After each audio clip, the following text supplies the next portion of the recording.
I did ask Premier Moe about this next topic, and it's immigration. Now, I see the Globe and Mail reporting breathlessly, frightened, actually, it would appear, that that Canada's population reports the biggest decline on record.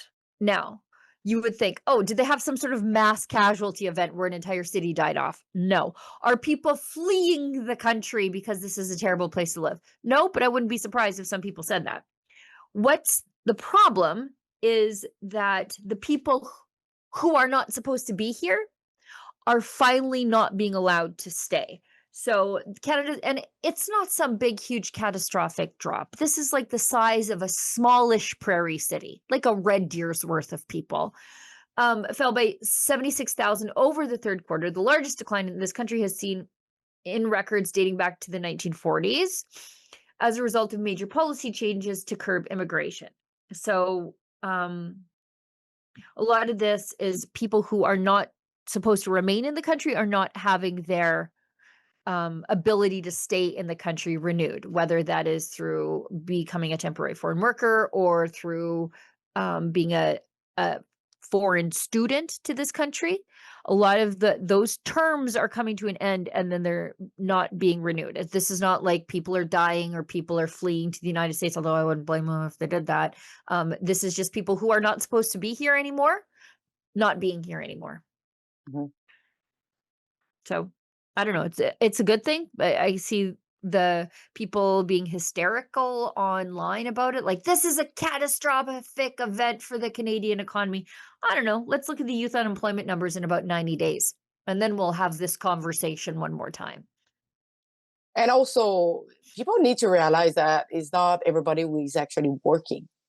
Right. There is someone who are actually like benefiting from programs, and they are not actually contributing. So I think we need to check also not just like about the employment, but also like how much we are spending with as like subsidies or as programs in terms of money, and then looking also as the market, like the work market, and then we can actually have like a full portrait of what is happening and if it's good. And I'm pretty sure that we will result into a really good outcome of that. Yeah. And now I asked Premier Moe about immigration because this is a thing that in Alberta, our premier is sort of committed to doing what she can within the powers of the province to take control of immigration. I asked Scott Moe about this, and he actually directly referenced Quebec. Like, wouldn't it be great if we could do what Quebec is doing? So let's see this. And people, quit writing me emails about my boots, please. Immigration and the unconstrained immigration out of Ottawa has really been downloaded onto the provinces. When you look at it, it's a cost of living crisis. It's a housing crisis. It's a healthcare crisis. It's an education crisis. Is Saskatchewan looking at any means by which to take control of the amount of immigration, be it or temporary foreign students, temporary foreign workers coming into the province? Yeah. So there's a number of pockets of immigration. The provinces have some degree of control over a portion of it, and then largely it's federal. But even in that provincial portion, it is federally governed, as it is largely seems to be in the federal jurisdiction. I would say this about immigration more generally, and it has changed in the last decade, and it is time for us to have a look at our immigration policies across the nation. And I think some of that work is starting to happen. There's more that needs to happen. To answer your question, yes, Saskatchewan has repeatedly asked to have more decision-making power, more jurisdiction in this space. First to at least have as much as the province of Quebec has, and then to go actually further and have as much as the province of Quebec is asking for moving forward. I don't know whether the federal government will do that, but we certainly as a nation, and I think as Canadians, need to look at our immigration policy nationally if it's not going to be the provinces making an increased number of those decisions. And here's what I would suggest that it needs to be based on. Any immigration policy needs to be based on economic immigration almost exclusively. There's going to be some refugee status. There's concerns, I think, around some of the asylum seekers that are coming into, and Quebec has a great concern in this space, but I think we as Canadians need to as well. And there's your student visas, your federal work permits, and your provincial work permits. It needs to have an economic focus to it. And here's why. It's good for the immigrant to know that they are coming to a job, hopefully to a job that is going to, allow them to aspire to maybe even more than they were able to aspire to wherever, in whichever country they're coming from. Second, if that immigrant has a family and they have a job, they're going to be able to provide for that family in whichever Saskatchewan or Canadian community where they reside. Third is it's going to be good for the community. If someone comes with their family, they have a job, they're a contributing member to the community, contributing member to the industry of which they're working in, that's a positive for everyone around involved, but most importantly for that immigrant and his family, for the community where they reside in Saskatchewan or Canada. And ultimately, I would say that's going to be a strength for Saskatchewan and our province, or any province, and the nation of Canada. All of that being said, when you get outside of the parameters of that very focused economic migration or economic immigration, that's where you start to get large numbers that may not be contributing economically in that way to their community and ultimately to the province, and No not kidding. to the services that we talked about before, the healthcare, the housing, all of these challenges that we see happening in community after community across Canada, not exclusively due to a larger proportion of non-economic migration into our nation. But I think in fairness, a part of that is what has contributed to some of these concerns. He's not wrong.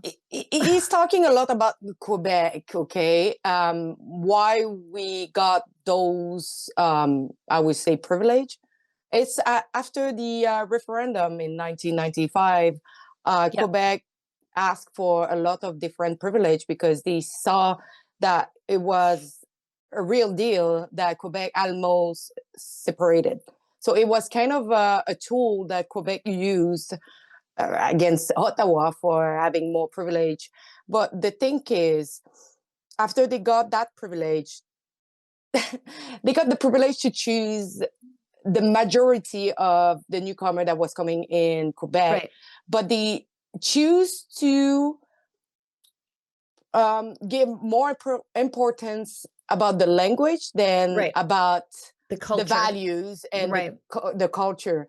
And now we have a huge problem over some people who are here who do not share our values, who do not share about our culture. And it's getting way worse than we think. People are not realizing, but Quebec is facing a major backlash at this moment. I don't know. I'm actually going to do a report, but there is some association went out to actually write a huge statement saying how much they hate Quebecers and our values and who we are as a person.